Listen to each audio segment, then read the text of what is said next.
Assalamualaikum warahmatullahi wabarakatuh. Perkenalkan, nama saya Dini Hayati dan saya mengajar di Sekolah Dasar Negeri 237 Kopo Elok. Bagaimana kabarnya Ibu dan Bapak sekalian? Semoga senantiasa dalam keadaan sehat walafiat ya. Amin, amin ya rabbal alamin.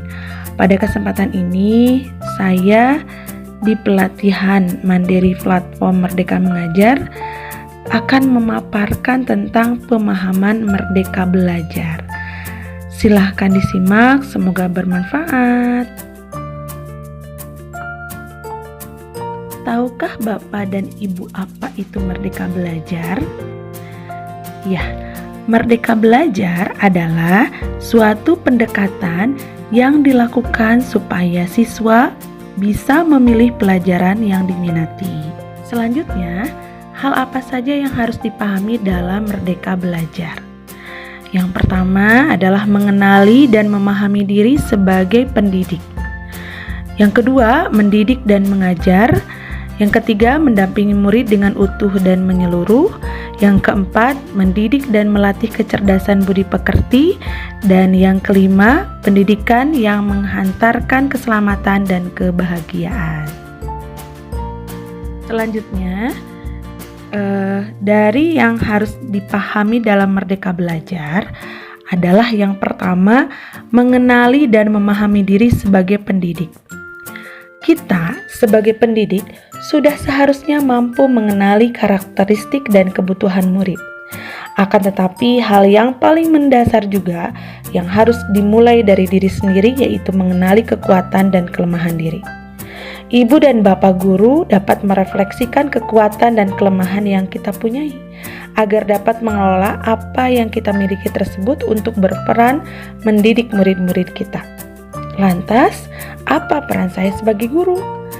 Yaitu menghantarkan peserta didik menuju mimpi dan cita-cita yang diinginkan. Guru memiliki peran penting dalam pendidikan, khususnya untuk terus berinovasi dalam mengembangkan pembelajaran yang menarik, inovatif, kreatif, menyenangkan yang mengakomodasi konsep merdeka belajar. Ingin menjadi guru seperti apa saya? Saya ingin menjadi guru yang mandiri, reflektif, kolaboratif, inovatif, dan berpihak pada murid.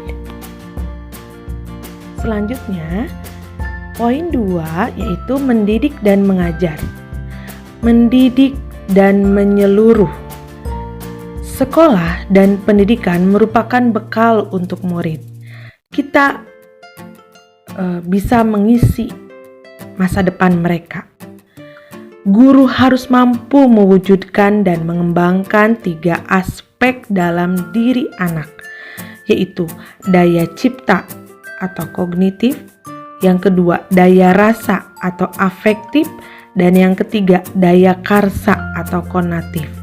3 aspek tersebut dapat memberikan pendidikan menyeluruh untuk menjadi manusia seutuhnya. Ada yang namanya pendidikan selama 1 abad. Ya, budaya masyarakat yang relevan dengan masa kini mengembangkan sesuatu yang dibutuhkan saat ini dan masa depan. Menilai dan memilih sesuatu yang relevan atau kontekstual sebagai kontrol sosial. Selanjutnya, menjadi manusia secara utuh. Yang seperti apa? Yaitu manusia memiliki 2 kebutuhan dasar, yaitu kebutuhan lahir dan batin. Pendidikan seyogyanya dapat memenuhi kebutuhan tersebut. Dibutuhkan peran guru dalam memenuhi kebutuhan lahir dan batin murid untuk mencapai selamat dan bahagia. Apakah kita sudah bisa memenuhi kebutuhan lahir dan batin murid? Kita lanjutkan dengan poin 3, yaitu mendampingi murid dengan utuh dan menyeluruh. Jadi, tidak ada individu yang sama dan zaman selalu bergerak dinamis. Hampir setiap kita menyadari kedua hal tersebut, menyadari keunikan setiap dan semua murid itu merupakan satu hal. Bagaimana penerapan kelas yang memfasilitasi setiap kodrat individu merupakan hal yang lainnya. Pendidikan seyogianya bukan sesuatu yang rigid dan pakem. Penyesuaian sesuai dengan konteks merupakan pendekatan yang perlu kita usahakan setiap waktunya sebagai pendidik. Apakah cara mengajar kita sudah menyesuaikan dengan keadaan saat ini?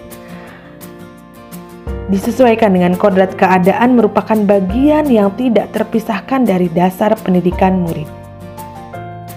Pendidikan bergerak dinamis, menyesuaikan keadaan terus bergerak begitu cepat. Sebagai guru, perlu mengantisipasi dan membaca arah perubahan tersebut.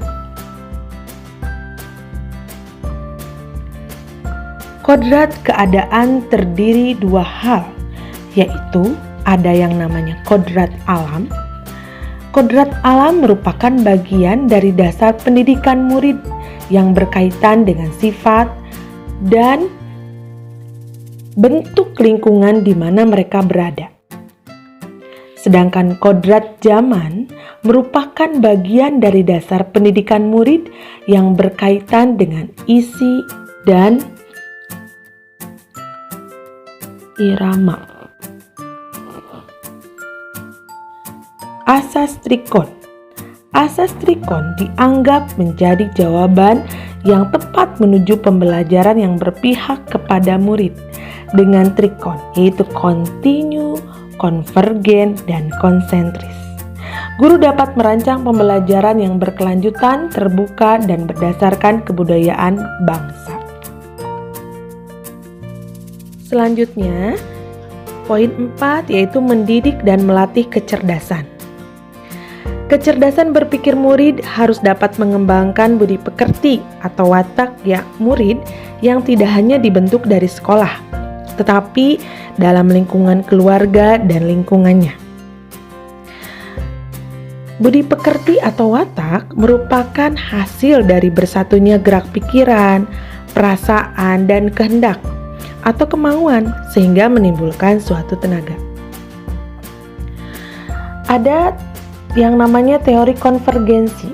Nah, teori konvergensi ini terdiri dari teori tabula rasa dan teori negatif. Apa itu teori tabula rasa?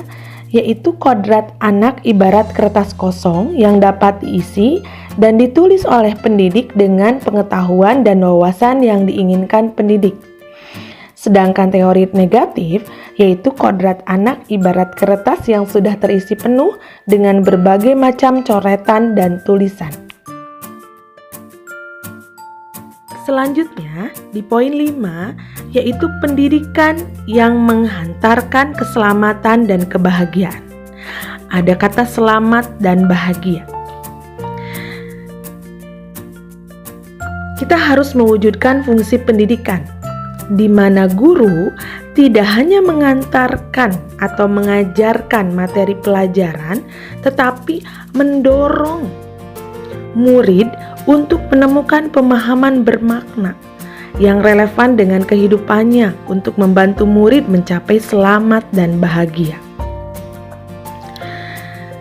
Selain selamat dan bahagia, ada juga sistem among, yaitu memberikan contoh tentang baik dan buruk tanpa harus mengambil hak murid, agar bisa tumbuh dan berkembang dalam suasana batin yang merdeka sesuai dengan dasarnya. Menjadi pembelajar sepanjang hayat. Nah, Merdeka Belajar Abad 21. Kompetensi abad 21 merupakan kompetensi yang perlu dimiliki murid untuk menghadapi tantangan-tantangan ke depan. Untuk mencapai itu, pendidikan yang mendekatkan murid menjadi salah satu cara murid merdeka dalam belajar, menggali keingintahuannya dengan membimbing, dengan bimbingan guru. Guru harus memahami bagaimana murid bisa merdeka belajar untuk mencapai kompetensi abad 21 ini. Selanjutnya, di dalam pendidikan yang menghantarkan keselamatan dan kebahagiaan, yaitu menciptakan lingkungan pembelajaran terbaik murid dengan cara membimbing murid memperbaiki bangsa sesuai dengan profil pemuda Pancasila. Yang kedua yaitu dengan trisentra pendidikan, itu keluarga, sekolah, dan masyarakat, di mana ketiga aspek keluarga, sekolah, dan masyarakat ini memiliki peran di dalam proses pendidikan serta saling mengisi dan memperkuat satu dengan yang lainnya. Selanjutnya yang terakhir, menurut Ki Hajar Dewantara, pendidikan bertujuan untuk menuntun segala kodrat yang ada pada anak-anak agar mereka dapat mencapai keselamatan dan kebahagiaan yang setinggi-tingginya. Terima kasih kepada semuanya. Mudah-mudahan bermanfaat dan bisa menginspirasi. Assalamualaikum warahmatullahi wabarakatuh.